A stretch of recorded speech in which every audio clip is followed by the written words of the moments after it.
PCOD এটা একটা মেয়েদের সাংঘাতিক সমস্যা। আর এই পিসিওডির জন্য প্রচুর মেয়েরা বারবার চলে আসে, কারণ মা তারা সিদ্ধেশ্বরী মহারানীজি বেশ কিছু স্বপ্নে ওষুধ দিয়েছেন, তাইগুলোই আমি মানুষকে দিচ্ছি যাতে মানুষ ভালো থাকে, প্রত্যেকটা মানুষ যাতে সুস্থ থাকে, ভৈরবজির আশীর্বাদে যাতে প্রত্যেকটা মানুষ সুস্থ থাকে। আর এটা একটা মেয়েদের সাংঘাতিক প্রবলেম, তার জন্য আমার জুস রয়েছে।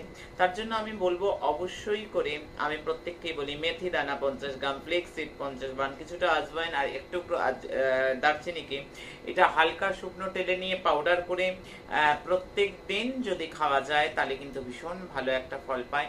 তার সঙ্গে কিন্তু পিসিওডি রিলিফ জুস, মা রূপময়ী স্পেশাল ওমেন কেয়ার, এটা কিন্তু আমার স্বপ্নে পাওয়া। এটা অনেক জড়িবুটি দিয়ে মা তারা সিদ্ধেশ্বরী মহারানীজির এটা স্বপ্নাদেশে এই ওষুধ অনেক মেয়েকে দিয়েছি, ভালো আছে। অনেক চিকিৎসক কিন্তু অনেক মেয়েকে আমার কাছে পাঠিয়েছে।